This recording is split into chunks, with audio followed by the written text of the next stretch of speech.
Hello, good afternoon. Thanks for joining us. My name's Phil Alviano. I'm the Sustainable the Technical Advisor for Sustainable and Future Built Environments at the Master Builders Association.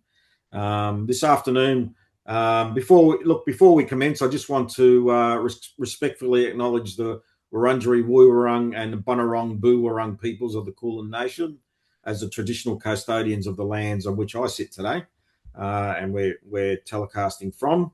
And just acknowledge that the First Nations people tread softly on this land for about 60,000 years or so. I pay my respects to their elders, past and present as well. This initiative is funded by Solar Victoria as part of the training and workforce development, and it's a part of a whole bunch of information and training packages that we put together over the last, couple of years now.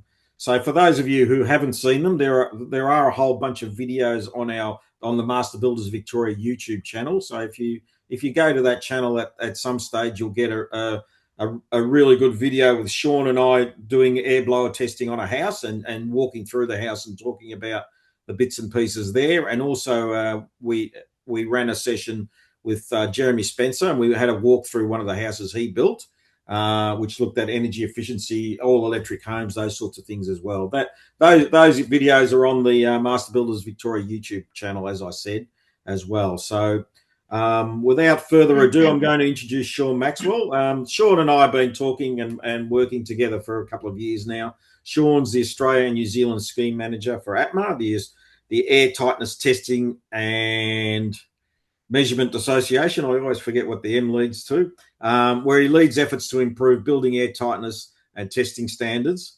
With over 20 years of experience in building science, he's held key roles at ProClimate Australia, Efficiency Matrix, and Stephen Winter Associates. Sean's also an active contributor to Standards Australia and a strong advocate for high-performance energy-efficient buildings. He always produces really good presentations and really engaging presentations. Just a couple of other things too. This session is being recorded. If you've got a question to ask, can you put it in the question and answer session? We will send you out. Okay. All right. Sorry, Frank. I'm not sure why it's doing that, but I'm going to stop talking soon anyway, and I'll let Sean take over. Just let me know. Excellent. Okay. It's all good now. Sorry, Frank's letting us know that his sound wasn't great.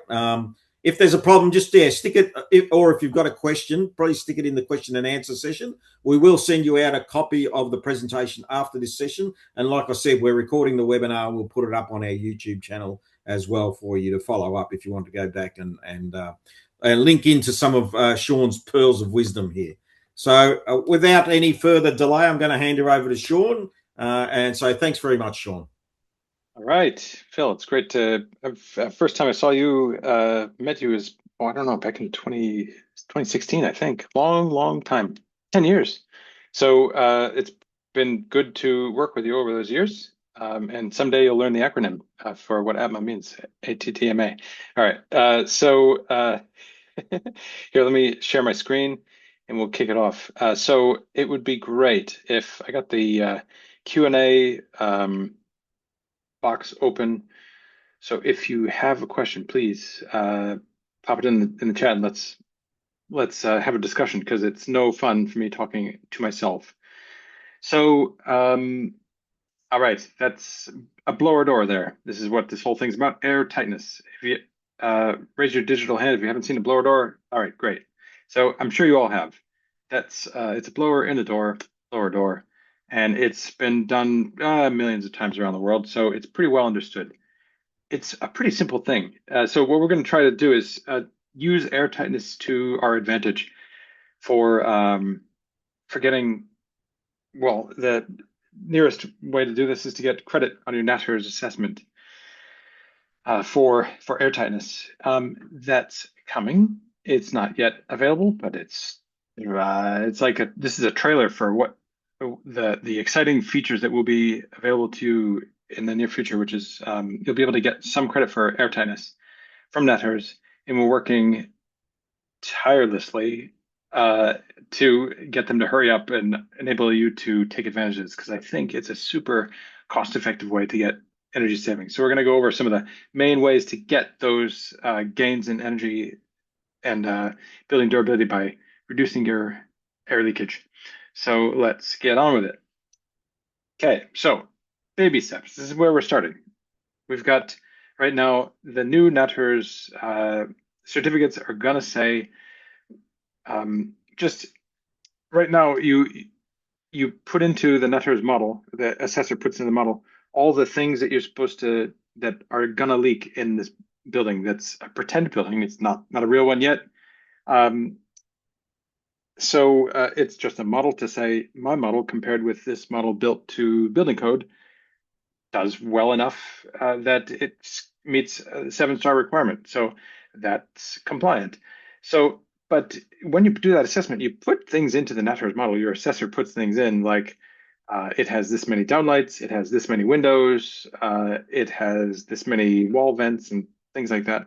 All this stuff goes in there and it goes into a black box that churns this number and then does something with that number. It takes airtightness into account already. We're just asking it, can you lift the lid off the black box and tell us what is the number that you're using in your calculation right now? Like give it to us in terms we can relate to, like air changes per hour or permeability. That's leakage per unit of volume.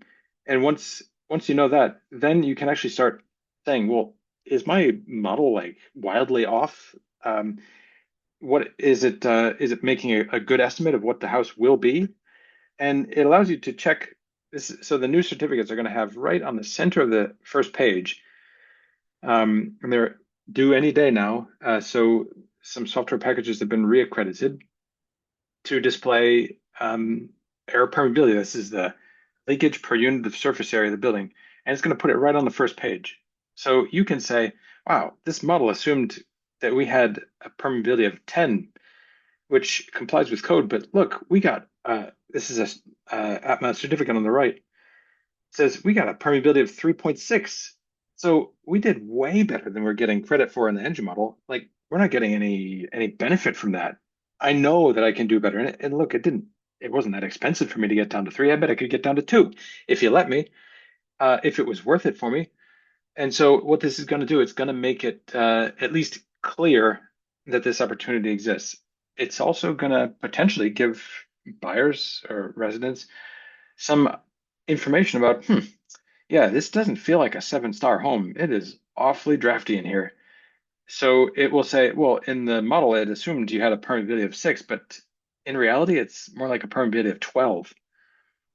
And that happens all the time. So people are missing, they're being promised something and then they're missing that. So by being on these calls, I bet a lot of you are going to be building more energy efficient projects, more energy efficient homes, and right now not getting credit for it. So this is just good information for you to have to be armed with so that when the opportunity comes, you can seize it. So what it's going to say is, so like I said, Hero software is one energy rating software that has submitted for reaccreditation. When it is reaccredited, all the new certificates that they issue are going to have permeability on the first page. So the cover is pulled back just a little bit. So let's talk about some metrics, if you please. Um, Permeability, you'll hear me talk about all the time because I think that's the more fair way to compare air tightness and air changes per hour at 50 pascals or ACH 50. So, but these are different ways of comparing results. The only thing you're actually measuring with the blower door is the amount of airflow going through the fan at 50 pascals, which 50 pascals is it's comparable to about a 33 kilometer per hour wind, which isn't very strong, but it acts on with the blower door, it acts on all faces of the building at the same time. So it's a bit artificial. We're not going to always have 33 kilometers per hour acting on all faces of the building at the same time. But what this does, it puts it in a measurable range for us to just do it again and again and again and compare this house to this house to this house. So what do we compare on the basis of? We don't just say, well, my house has 1,000 cubic meters an hour. What does your house have? Your house is much bigger. Well, you'd say, yeah, but my house is so much bigger. It would be fair if I got allowed a little more leakage for the amount of, the size of this building. So we want to compare.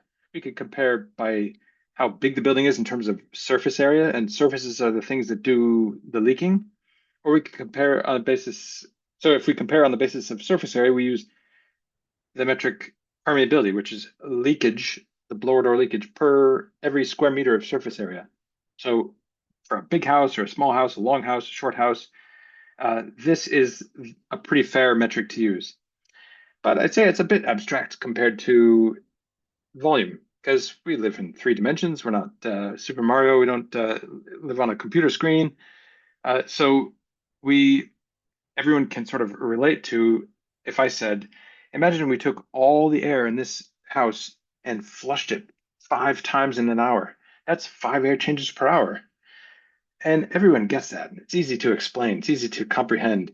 If I said, okay, imagine you had 5 cubic meters of air passing through every square meter of surface area. Um, it's a bit more abstract and hard to explain. Air changes per hour is leakage per unit of volume, and that's just a little easier to compare. It's like little easier to relate to. It's even easier to say ACH 50 instead of cubic meters per hour per square meter at 50 pascals. It's just easier to say. So for conversations, we can just know that they're actually pretty conveniently pretty similar.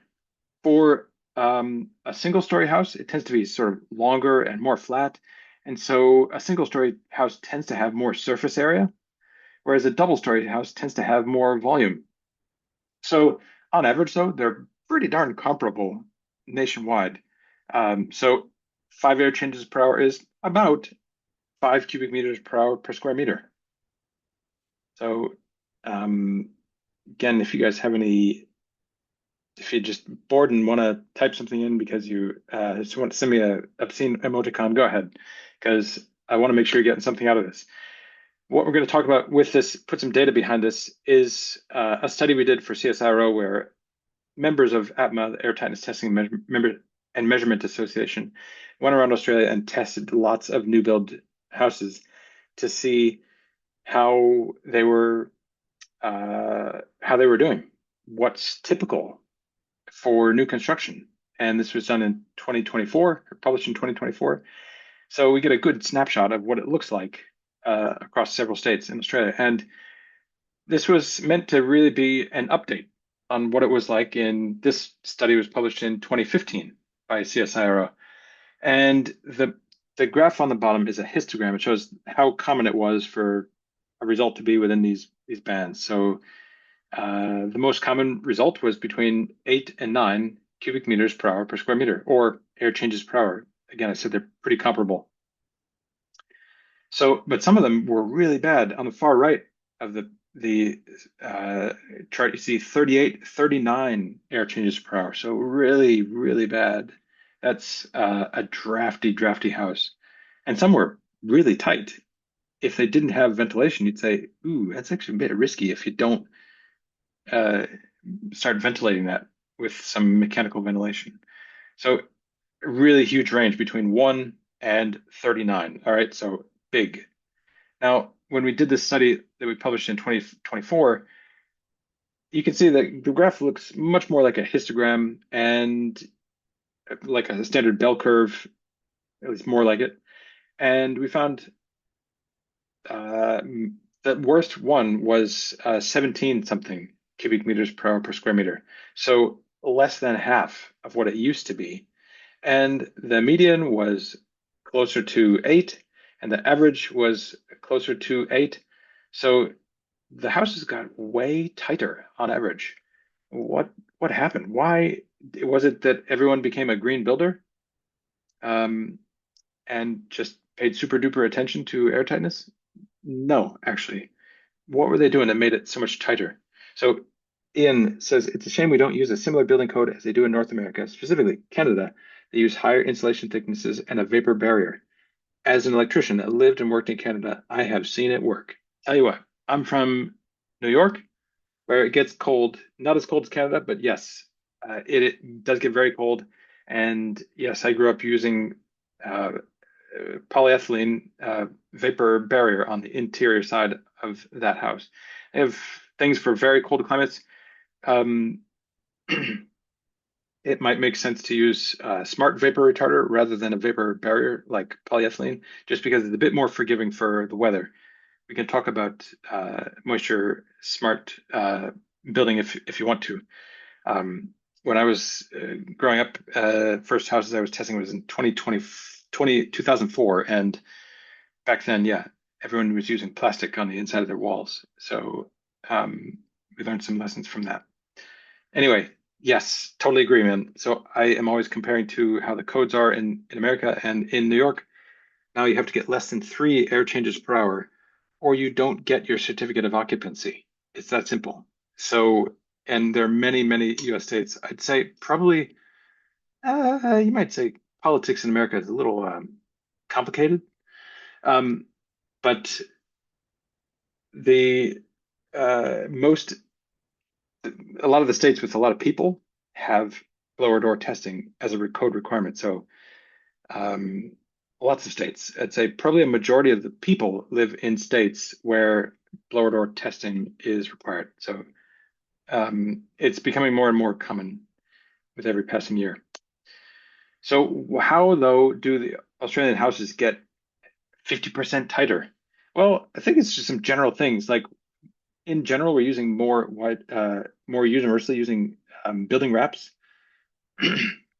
So it's much less common, still see it, but less common to see a house built with no wrap at all.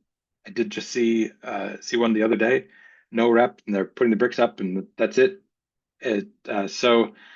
But pretty widespread use of some sort of building wrap. We can talk about how well it's done, but at least there's something. And downlights, which used to be the swivel things, they used to have a lot of halogen downlights or even fluorescent downlights with lots of aeration to keep them cool.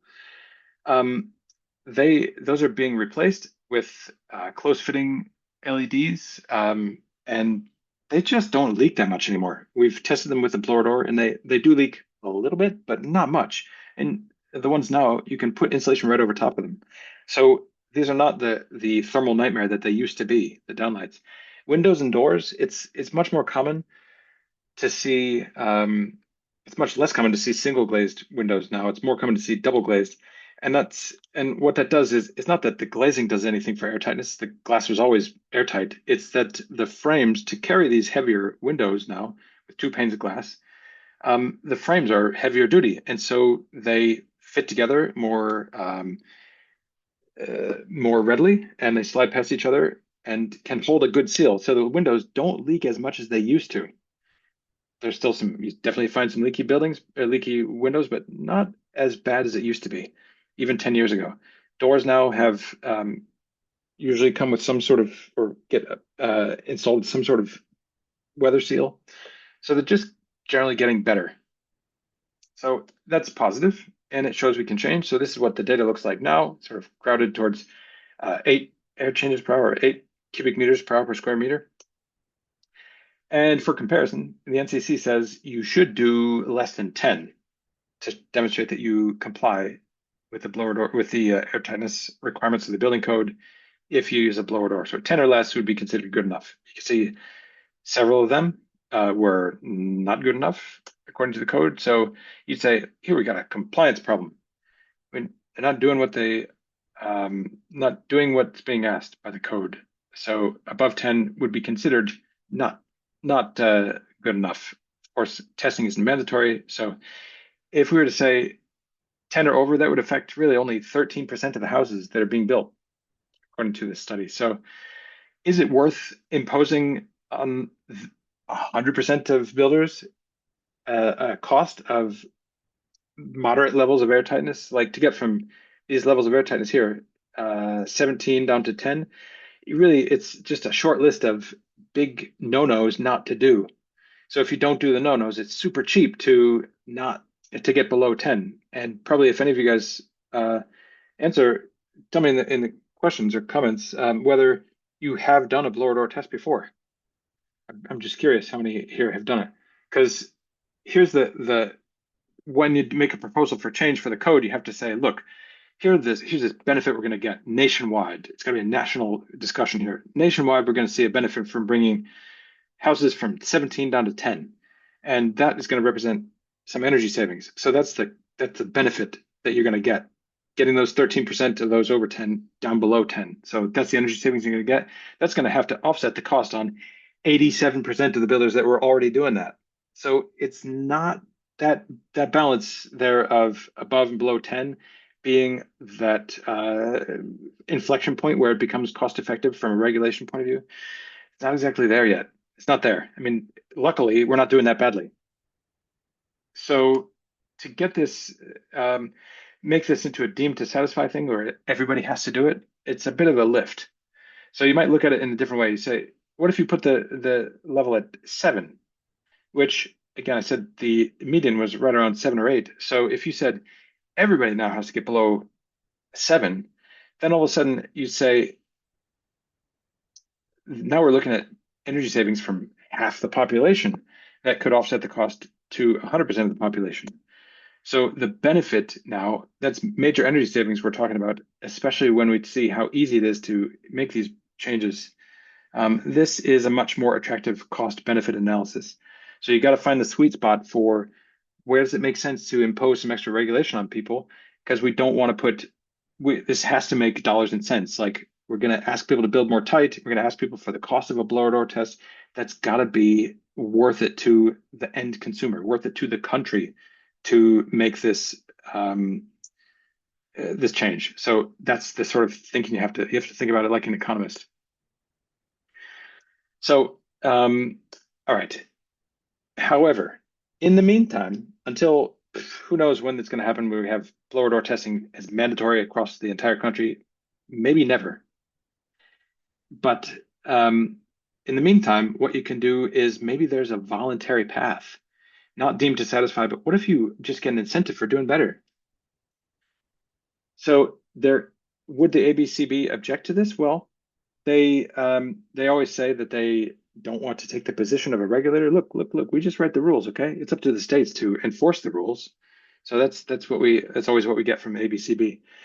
And they also have said savings from airtightness, they've told us in the past, well, savings from doing airtightness can't be traded off against, insulation or better glazing. And I'd say, well, wait a minute, isn't it already in there? Like NCC 2022 H6V2 says something that I think you should be aware of. If there are builders on here that you should be aware that this is available. So I won't bore you too much with code speak here, but this is basically saying if you use the verification using a reference building path in the NCC, it says for your reference model, this is the one you like the pretend house that you have to compare against to your proposed house, they have to either use the same air tightness in both of them, like don't touch it, or for your reference house, you use, I'll tell you if you can do this conversion here, either use 15 air changes per hour as your assumption for the code built house or for the reference house, and then you use whatever your target's going to be for your house. You propose a target, say, basically ends up being you have to get less than 15 air changes per hour to get any credit for doing this. So this is already in the NCC right now. So it says if you test your house and it's less than a permeability of 10, then you're satisfied with this. We're satisfied that you've done the sealing requirements. So basically, the idea is the big idea I think should be, or it should be spelled out more clearly, that if you aim for a better air tightness than is assumed in the reference model, then you should be able to take credit for that. Those energy savings that you're going to realize is a real thing. So you compare that to the default in your reference model, which is 15, and you prove it with a blower door. So the result is you get energy savings and a better building. Great, win-win. And you also get to take credit for the wicked cheap energy savings from doing better air tightness. That's available right now. And there are hundreds and hundreds of houses being built right now using the verification using a reference building path. If you want more information, I know who to help you talk to, people who do this. So you do an energy model that allows you to account for air tightness. And so, right, this path is in there. And so we say to the NCC, look, it's already in there in this path. All we're just asking you to do is everyone get into this working group so we can say, yes, we're going to do this for netters too. And it's slow, but it's happening. So people who are in the netters airtightness working group now are um, myself. We have some big builders. We have HIA there. We've asked Max Rafferty from Master Builders to join. We have netters, the biggest netters assessors in the country. So all trying to put our heads together to say, how do we do this well and not make a joke of it. So what we need to do is what building ceiling is verified. Like if you get, do you just have to get less than 10? Or what we think is you should say what your target is, and then you have to prove that you got to that target with your blower door. So let's do it. Seize the opportunity. So if any of you want to talk about this more, let me know. Especially a lot of this stuff we're working on right now is about netters. So if any of you are keen to know more about this, please reach out, put something in the question and answer period, and I'll help you out. So what we want to know is what's the opportunity here? So this graph is not the prettiest graph, but I'll explain it. So the light gray or light green bars are what is sort of, or sorry, the dark green bars are if we compared to the standard assumption of 10 air changes per hour, what would the energy savings be for that? And for all but out of this 40 sample of 41 houses, all but one of them show energy savings from going to better airtightness. Something weird about the geometry of this one, I think, that makes it not benefit. But you get energy savings about 0.2 stars from doing pretty moderate level of airtightness.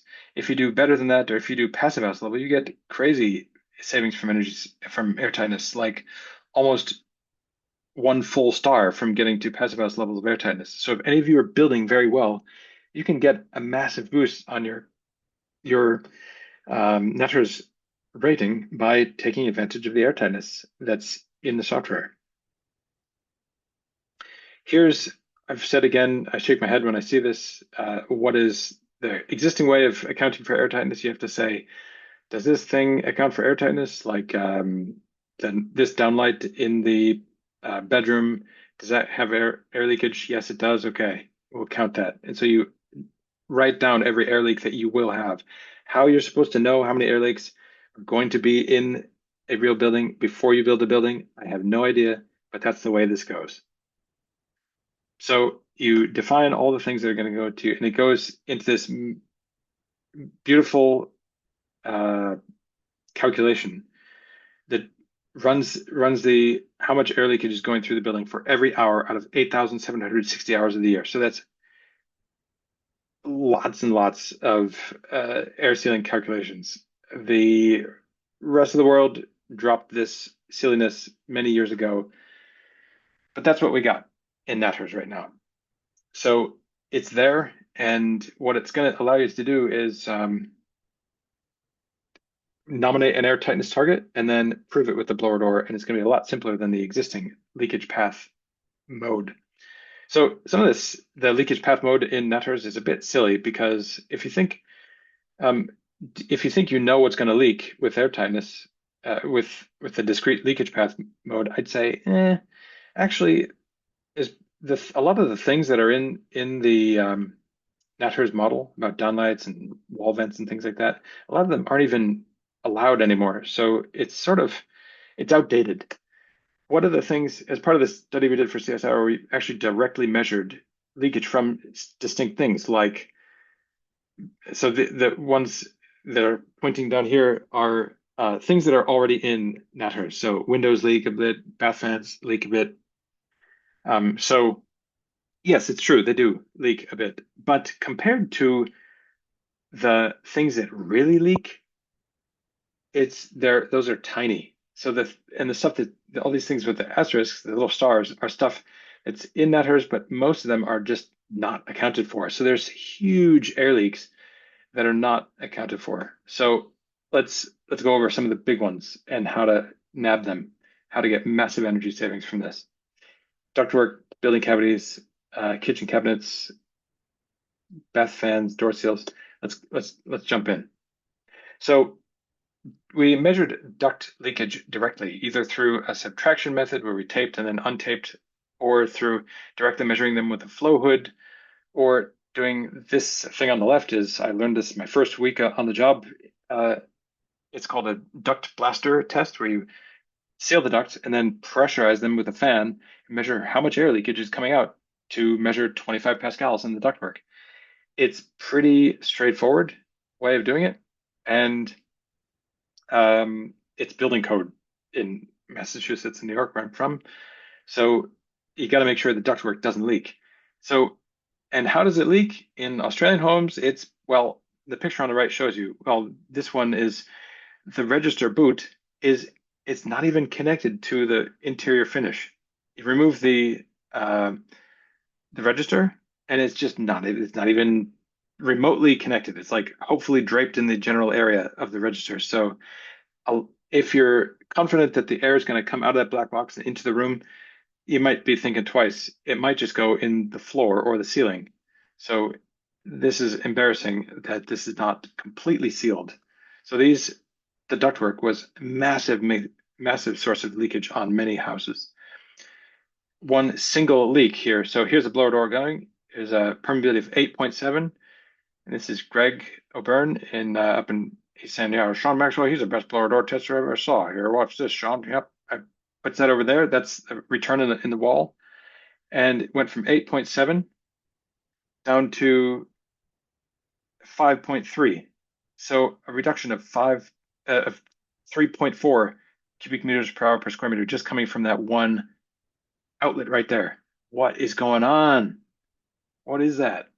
So you pull this thing off, you open the door up and you look inside, look at that beautiful high efficiency filter.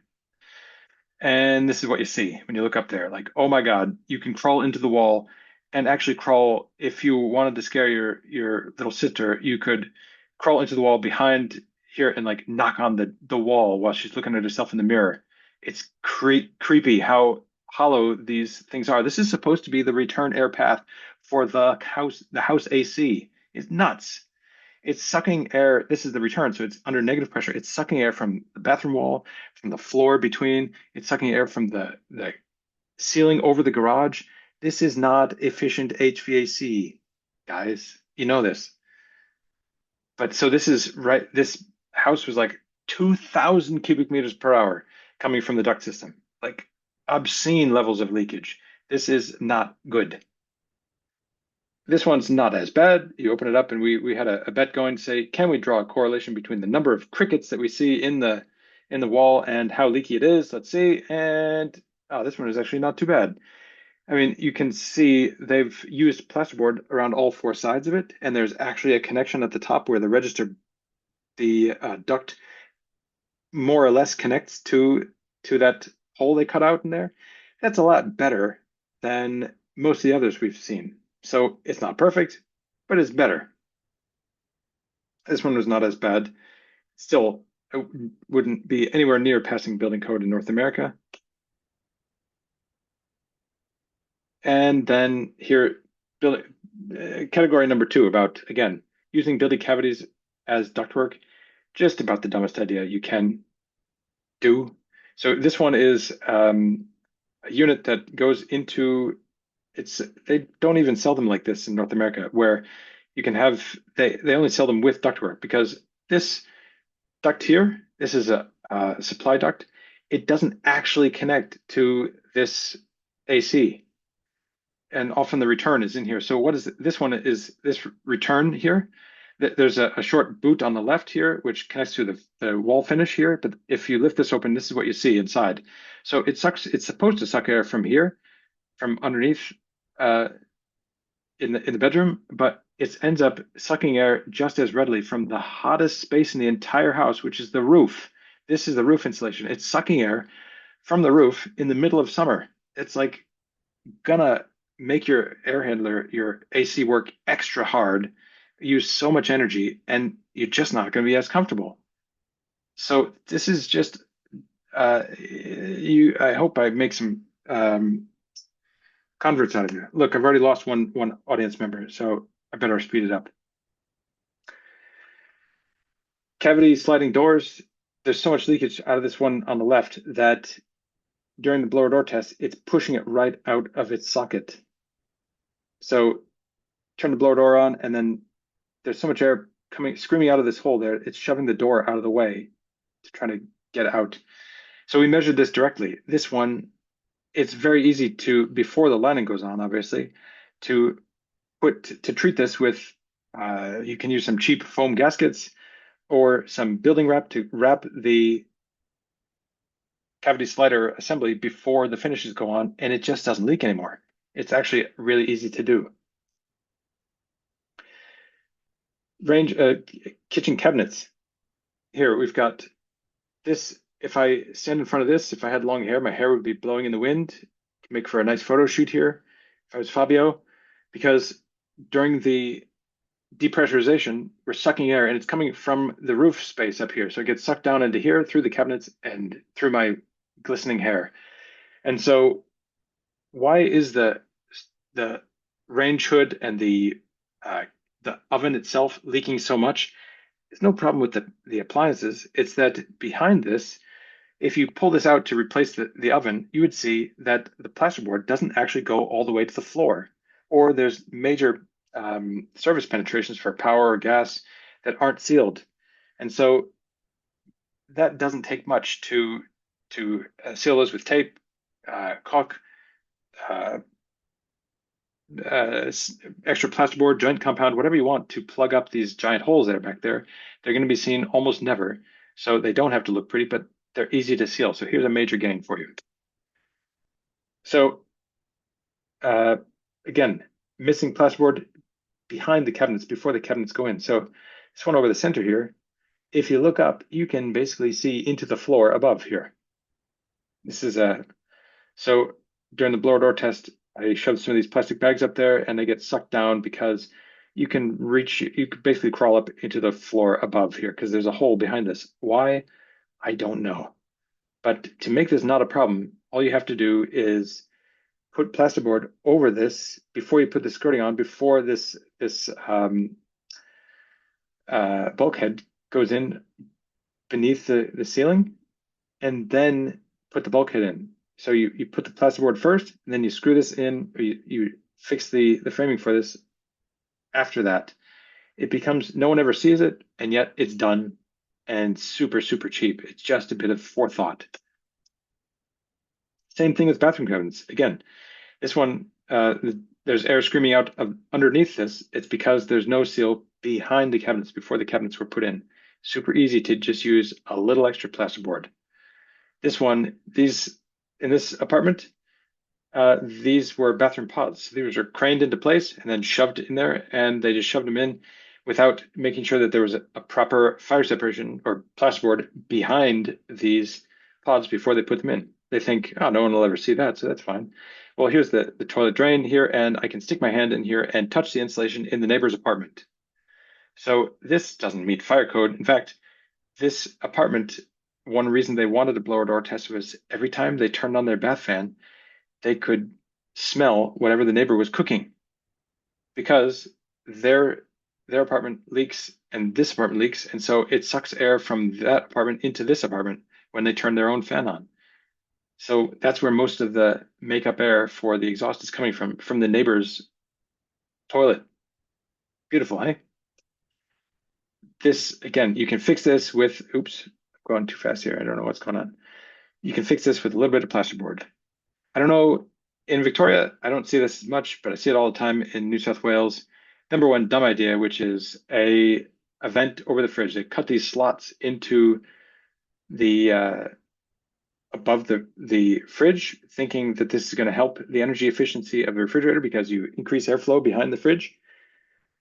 Well, yeah, you do increase airflow, but this actually works often the opposite of the way you want it to. So in the summertime, when you hope that the fridge isn't working very hard, stack effect is this tendency of warm air to rise and cold air to fall. Well, in the summertime, if you have the AC on, the AC is heavier and wants to spill out of the bottom of the building, and it gets replaced by, it sucks in warmer air from the top. So in fact, in the summertime, when the AC is on, the fridge vent is actually sucking hot air from the roof space down into over your refrigerator. How is that helping energy efficiency uh, in modern homes? It's not.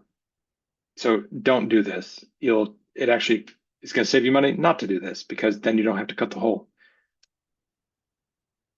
This Beth fan here that you can see breathing doing due to the wind outside, that's my bathroom here in this house I'm renting here in outside Melbourne. And all these they have now bath fans that it's required by code now to have a draft stopper. It's been required for a long time to have draft stopper, and these have to be ducted to the outside. It's now there are many products available in Bunnings or any hardware store with dampers on them, and ones that aren't too bad in terms of the airflow they make and the fact that they close with when they're not on. So this is something that can be done. Bath fans should, by code, have one, and they have some really, really nice fans now. Missing door seals. This one's no good reason for not doing this. This is if this is the door to the garage or door to the back of the house. This is where the bugs come in. So there's no good reason for having a healthy gap under your door to the garage. It's where the cockroaches come in your laundry. Okay, door seals should be a no-brainer. Super easy gains. And another one, window units. Another of the top 10 leaks in the building. Window units leak. Yes, unfortunately they do. And the better the window you get, the less it will leak. But windows get more and more expensive. So in terms of cost-effective ones, this one's not the award winner in terms of getting cheap energy savings. Windows are getting better all the time, but not as good as we want. And last, just some general level of finish here. So just I was making a report 2 hours ago, another set of staircases where before they put the carpet on or before they put the stair treads on, with the risers and treads there and the plasterboard finish, they cut the plasterboard along the in this step shape along with the stairs, but they don't have to cut it so aggressively far back. And once they cut it, they could just seal this with a bit of tape or a bit of caulk or something or anything to get this connection between the roof from the stair treads and risers so that they connect to the plasterboard, or just cut the plasterboard a little more. Don't cut it in zigzag. Just let it run straight by if you don't need to fix right at that point. So wherever you can, use the cheapest materials you can, and you get big gains. Just some houses in the study had caulk along the floorboards, some did not. Which ones did better? The ones with caulk. So that's and here the tester is showing here often the carpet felt like it was leaking because before they put the skirting on, so they leave the skirting up by 10, 15 mils so that you can tuck the carpet underneath. But before you put the skirting on, seal that gap there with a bit of, again, what are you going to use? Joint compound, caulk, a bit of tape, anything to make a connection from the wall to the floor. Then when you put the skirting on and the carpet on, you'll never see it, and it will forever be sealed away. So the main idea, generally, the cheap materials are the ways to get at this plasterboard behind cabinets and things like that, behind toilets, caulks and sealants around the plumbing penetrations. I just was in a building the other day that half of them were done really well and half of them were not. Why, I cannot tell you. And then using a little extra building wrap in places, like building wrap over the cavity slider enclosure, like before the plasterboard goes on. Before you put the cavity slider in its place, drape some wrap over it, some vapor permeable wrap, and tape it up, and then put it in place, and then you can screw into it. And the screws aren't going to have much leakage, especially when they're drilled into solid materials like the framing, and it basically just stops being a problem. Super easy. Other Expanding foam is sort of a last ditch effort. At the very least, around the window rough opening, between the window and the rough opening, the framing, a bit of expanding foam there, low expansion foam you should use. The people sometimes have a fear that the windows are going to be bowed by the low expansion foam. They won't. It's made for this particular reason. It's been around for as long as I've been doing this, for at least 21 years, because that's when I started. So it's a thing. Window and door sealant foam doesn't squeeze so tightly that it's going to bind your windows. So that's the kind of foam you want to use. All these things are super cheap, and builders are going to get better and better as they do this. So start small and then build up expertise. So that would be my advice for you. If you're going to take advantage of this in netters, start with a pretty modest goal, and then try to get a little better from there. All right. So how does it work? Are we talking about a lot of red tape here? We've got the permeability on the standard certificate and then the permeability on the standard ATMA test certificate. They're supposed to match. So if you're assumed in your model that it's supposed to get less than 8.6, your test result should show it's less than 8.6. And if it doesn't, it's usually because there's some easy things you can fix. So when you use an ATMA tester, get an ATMA certificate, it's the data goes into a database. It's anonymous. No one cares where this house actually was. We just care population-wide. How's the country doing? It's measured. It's repeatable.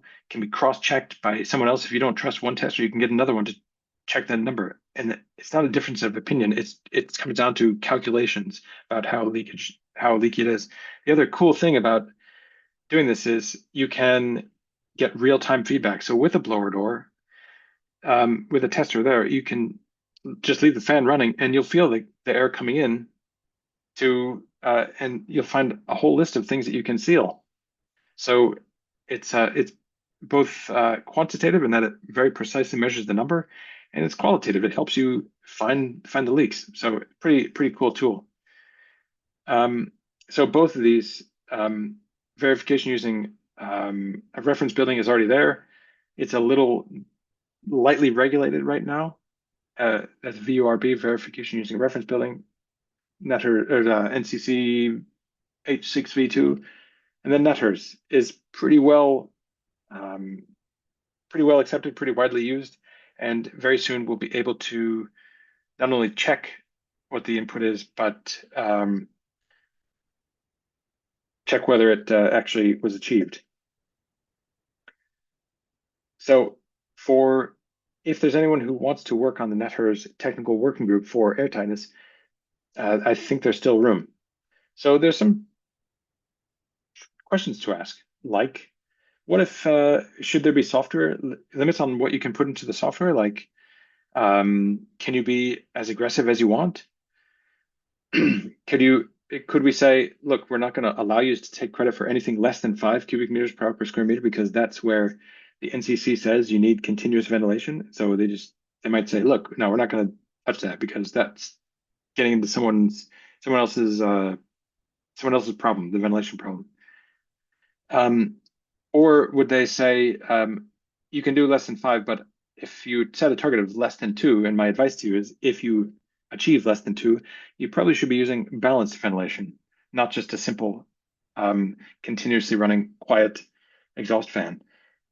Should there be limits if you've never done air tightness before? Can you say, well, I'm going to pick a target of 0? Well, of course you can't ever get 0.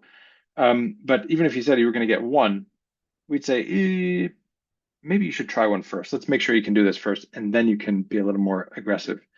So we also need to talk about what are some requirements. My advice to them is just, if anyone wants to touch the air tightness thing, require ventilation. Full stop. Just because I don't think it's that difficult or expensive. You can have a continuously running bath fan. Like if you just look for Energy Star bath fan, you'll see there's many hundreds, close to 1,000 certified models of Energy Star bath fan available in North America. At least many of those same models are available in Australia.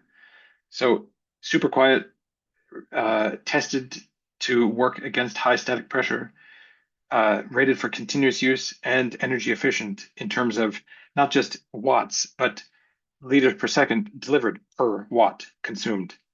So not just efficient from an electric point of view, but efficient in terms of actual fan performance. So a lot of these products are already there. I think it's easy to ask for. So I think when this becomes available, you guys should go for it. And if you have any questions about it, let me know.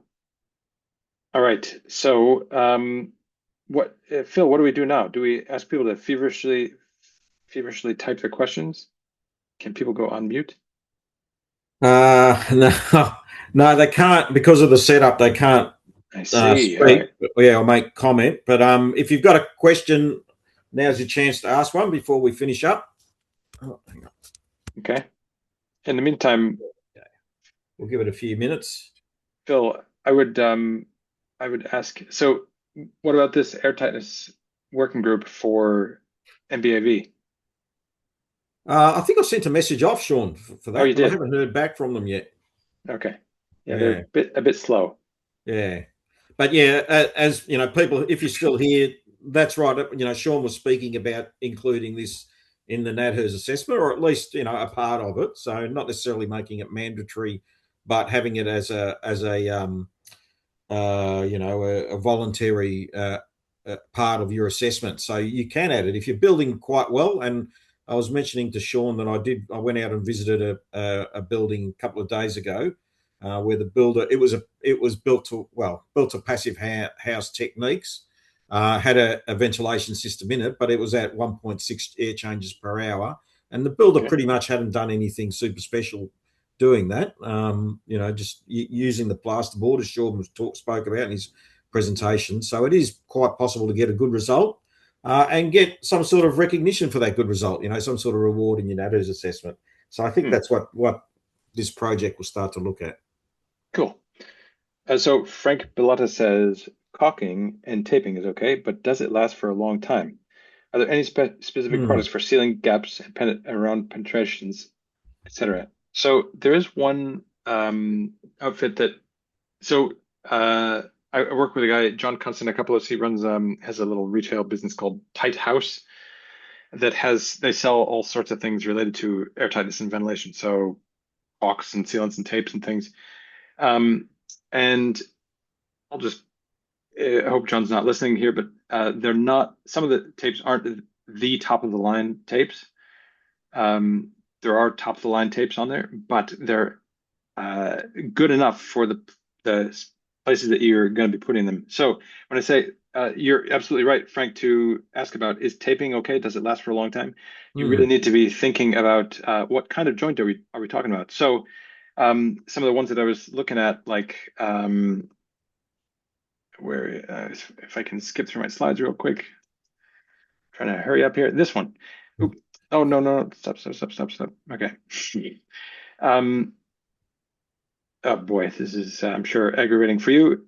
All right, this one. So before the skirting goes on, if you wanted to, you can do caulk or tape at the bottom of this wall to the subfloor. And this joint, the good thing, here's a case where caulk or tape would be okay.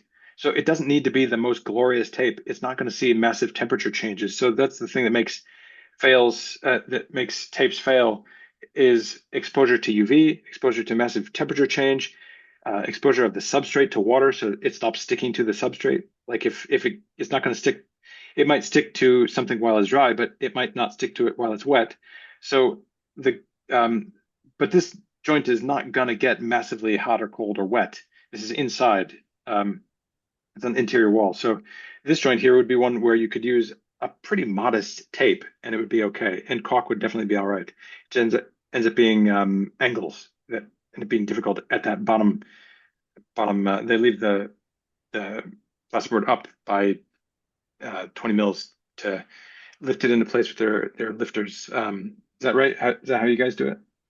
Um, so you want to think about what joint you're sealing with, just know that all joints on the outside, especially when sealed with mastic or caulk, will fail. All joints leak. What does Joe Stieberg say? He says something like there are two types of windows: windows that leak and windows that will leak. So that's true. So great uh, question, Frank, about making sure that the thing you're using will stand the test of time. One great thing to do is use a hybrid caulk. So hybrid meaning um, there's some that are made with multiple types of polymers. So some that are high expansion and some that are low expansion and high adhesive. So it can stretch. There's some sealants called uh, yeah, high modulus. So some sealants are better than others. So read the label as to what it's used for. What are they still around those expanding tapes? Are we still using those? Yes. They're a bit in terms of air tightness. If you're going for high performance, those expanding tapes, there's some awesome ones, truly amazing things available from OptiSeal. It's an importer in Australia, OptiSeal, and they they're amazing. They're a bit more expensive than tape and caulk. Mm. So The other one thing I'd suggest too is I was at a session about a month or so ago now in Dramana, run by Dalsons and Proclima, where they went through the wrapping and correct taping of a building. If you get a chance, have a look out for those sessions. There should be a couple more running around the state over the next couple of months as well. But yeah, some great ideas there about how to tape up, and again, they're sort of the top line products there, but really interesting sort of tapes that wrap around and seal and all sorts of stuff there. But if you get a chance, keep an eye out for those sessions that we'll probably be running over the next couple of months, and get along to one. It's probably 2 hours really well spent.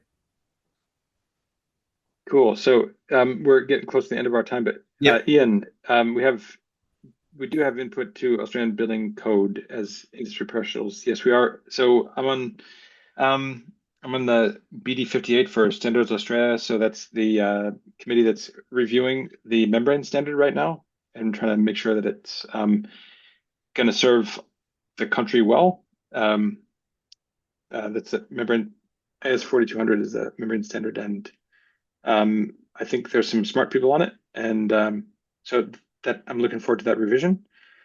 Um, and yeah, I get to poke my head in from time to time on things related to condensation and Mm. energy efficiency. I'm active with ERA, that's the air conditioning, um, refrigeration and heating uh, for Australia. That's the Australian Institute of Air Conditioning, Refrigerating and Heating. Is that it? I can't even remember that. I'm mixing up my acronyms now. I'll shut up. So yes, AIRAH. thank you very much, Ian. Yes, we're going to try to push Yeah. not only things that are going to make the building code harder, but things that make financial sense for everybody, not the people buying and the people building. We want to make financial sense. Frank, I'd love to talk more about if here. I'll maybe we can put in my contact info here. I'd love to hear what you are saying about copy down my phone number and send me a text so we can chat.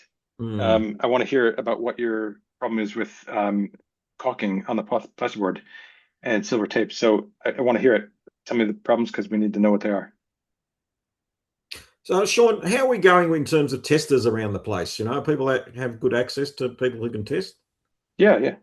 So and where do they there. find them? So you just look for Atma Australia, ATTMA Australia tester, and you'll be able to, if you Google that, they'll pop up all the Hmm. listing of the active testers. Um, right now, we're basically at a level member of a pretty constant level of members over the past 3 years or so, because it hasn't been much change in things like Green Star or NetHurst. So haven't needed the volume of the market is pretty much staying the same. Once we get more things going with NetHurst, it will increase. And any of you guys who are keen on building science would probably be really fascinated by it. Hmm. All right. So, Look, yeah. Look, thanks very much to the people who came along tonight. Thanks for those of you who stuck with us for the whole hour. Thanks again very much, Sean, for presenting. As I said, we will send you out a copy of Sean's presentation, and we will put the webinar on the YouTube channel if you want to have a look at a few things. Sean's happy to chat with you as well. So, always really good advice there. So, yeah, again, thanks very much, Sean. And thanks very much. awesome. We'll end the webinar here. Thanks very much. Okay. Thanks, Phil. Have a good night.